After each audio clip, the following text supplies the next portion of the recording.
Bonjour bien-aimés, bonjour bien-aimés, bonjour bien-aimés. J'espère que vous êtes réveillés bien ce matin. Avant de faire tout ça, nous allons d'abord glorifier le nom de Dieu. Nous allons d'abord le remercier pour tout ce qu'il a eu à faire dans nos vies. Donc, prions. Père Céleste, c'est avec joie que je lève encore ma voix vers toi ce matin pour te remercier, pour te rendre gloire, étant des amis, pour tout ce que tu sais de faire dans la vie de tes enfants, car c'est toi qui veillais sur eux, c'est toi qui nous as ressuscités ce matin. Sois loué, sois magnifié. Cette étude de confiance de tes mains, continue de nous parler, continue de nous enseigner à travers ta parole et aide-nous à changer. Au nom de Jésus que nous avons établi tout Jésus. Amen. Bien-aimés, c'est avec joie que je prends parole de la part de Dieu pour pouvoir encore parler de sa part de beaucoup de choses. Bien-aimés, nous savons que nous sommes de passage sur cette terre. Nous savons que nous sommes des pèlerins étrangers sur cette terre. Et chaque chose a son temps. Nous sommes nés, mais nous sommes en train de grandir. Nous sommes grandissants et nous vieillissons. Après, nous mourrons pour nous retourner vers celui qui nous a envoyés sur cette terre. Bien-aimés, dans cette course, dans ces séjours, ou pendant ces séjours sur cette terre, nous devons savoir que depuis le premier jour que nous avons accepté de donner nos jours, ou bien nos vies, oui, à l'Éternel des armées, et que tous les jours nous fréquentons la maison de Dieu, tous les jours, oui, nous partons à l'église pour écouter la parole de Dieu, pour écouter la parole de Dieu, pour pouvoir mettre la parole de Dieu en pratique, afin que demain, quand Jésus-Christ de Nazareth reviendra sur cette terre, pour que nous puissions hériter le royaume des cieux. Donc, bien-aimés, l'étude de ce matin a pour thème « Prépare-toi à la rencontre de ton Dieu ». Donc, pour réussir dans ses projets, pour réussir dans les activités ici sur cette terre, l'homme a besoin de se préparer davantage. Il a besoin de se fixer certaines règles, certaines méthodes pour pouvoir réussir dans tout ce qu'il entreprendra ou qu'il veut entreprendre. Il a besoin de se poser des questions qu'il cessera à les résoudre, bien-aimés. Donc pour Dieu, depuis que nous lui avons donné nos vies, nous devrons savoir qu'un jour nous sommes appelés à la rencontrer ou à le rencontrer. Nous devons savoir qu'un jour nous sommes appelés à aller à la rencontre du Seigneur Jésus-Christ.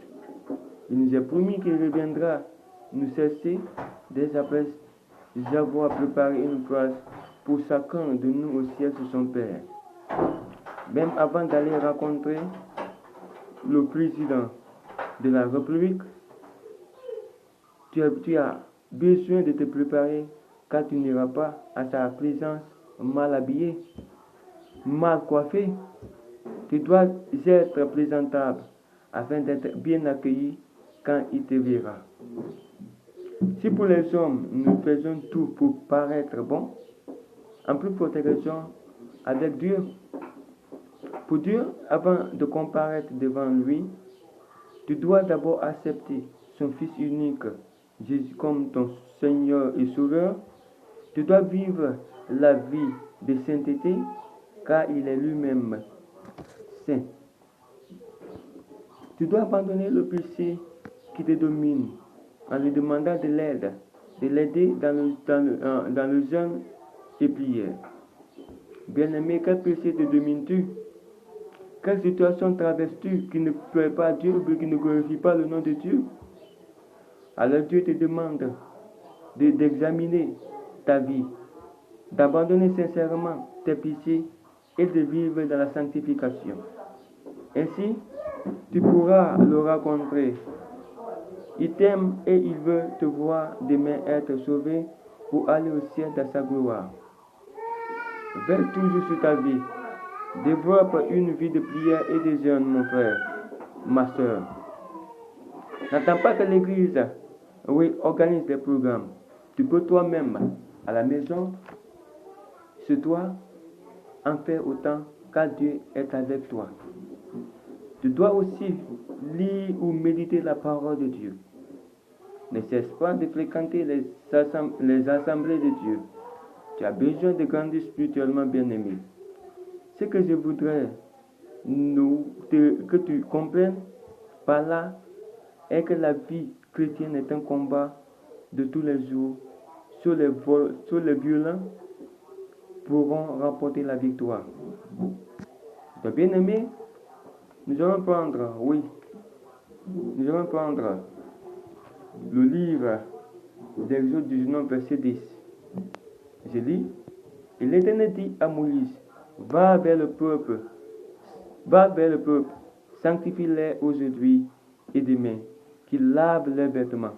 Bien-aimés, nous savons que cela se passait au temps des Juifs quand ils étaient sortis de l'Égypte, de l'esclavage. À ce temps, c'était dans le désert. Et Dieu leur parlait à travers Moïse. Alléluia.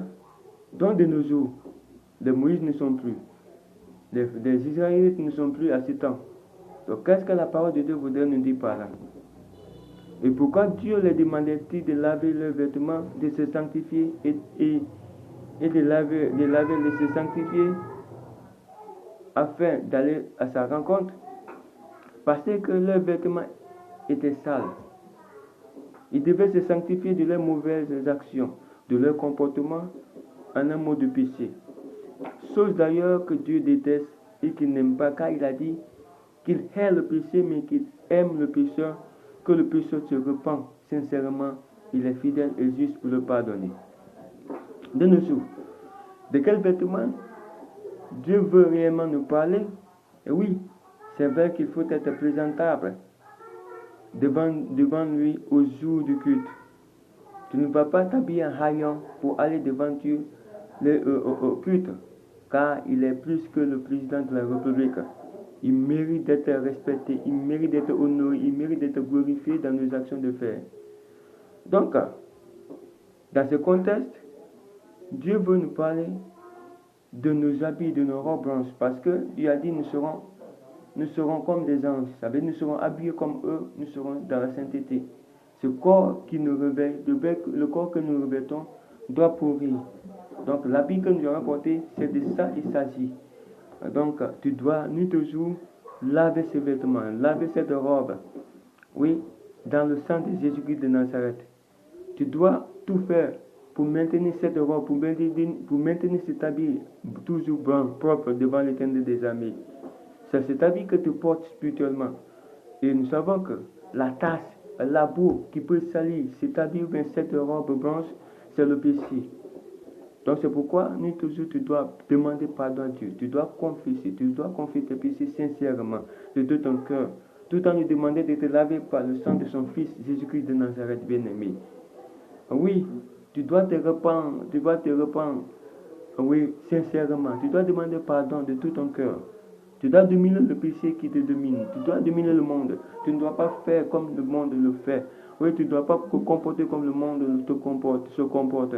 Dieu t'aime. Il ne veut pas que tu meurs, même malgré que tu vas à l'église. Il ne veut pas que tu meurs dans tes péchés. Il ne veut pas que tu meurs dans tes péchés.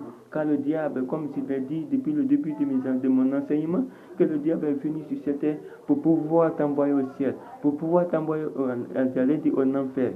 Parce qu'il sait ce qui est au ciel et il ne veut pas que tu ailles là-bas pour pouvoir bénéficier, oui, de la grâce de des armées. Il a raté le ciel et il n'a plus eu cette seconde chance comme toi et moi. Donc, en tant que chrétien et chrétienne, il est temps pour toi de te préparer pour ne pas être soupli. Il est temps pour toi de te sanctifier, de vivre la vie de sanctification.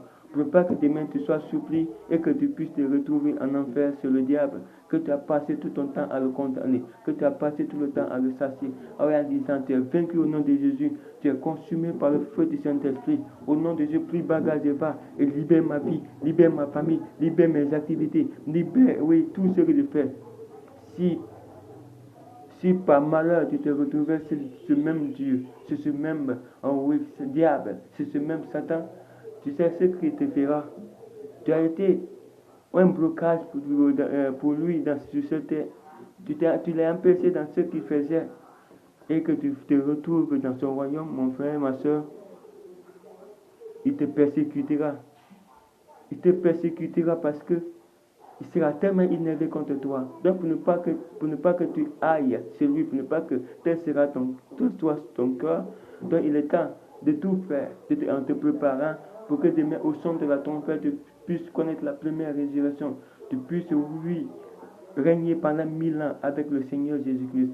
Que le Seigneur Jésus-Christ dans sa grâce, que le Seigneur Jésus-Christ dans sa miséricorde nous aide à nous préparer, nous aide à abandonner nos actions, nous aide de mauvaises actions, nous aide à vivre dans sa crainte, dans son amour nous toujours.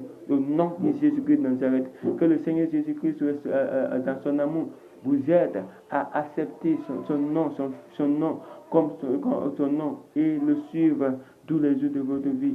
Toi qui es encore à l'église et qui n'as pas encore accepté le Seigneur Jésus-Christ comme ton sauveur, que Dieu t'aide, à l'accepter comme ton sauveur et Seigneur, et t'aide aussi à mettre sa parole en pratique. Toi qui m'écoutes, toi qui n'as pas encore fait ce bon choix, toi qui n'es pas encore venu à Jésus, à lui, te tends la main. Il veut que tu viennes à lui, il veut que tu changes de conduite, il veut que tu donnes ta vie à lui, tu l'acceptes, peu importe la situation, peu importe ton statut, peu importe ton rang, donne ta vie au Seigneur, Jésus-Christ, donne ta vie au Seigneur Jésus-Christ pour que tu puisses te préparer. Pour que tu puisses te préparer pour aller à sa rencontre. Que Dieu vous bénisse au nom de Jésus-Christ de Nazareth. Amen. Merci Seigneur pour ta grâce. Il t'a plu de nous enseigner encore ce matin. Donne-nous la force de pouvoir mettre cette parole en pratique. Aide-nous, Papa, car tu as dit dans Jean 13, verset 17, que si vous savez des choses et que vous êtes recouvrés, que vous les pratiquez, aide-nous à pratiquer cette que nous venons d'attendre de ta part. Louange à toi parce que tu es bon. Au nom de Jésus de Nazareth, la journée est confiante, connais-nous, garde-nous, protège-nous, soutiens-nous. Au nom de Jésus, nous t'ai prié et tu m'as exaucé. Amen. Je vous remercie. Shalom.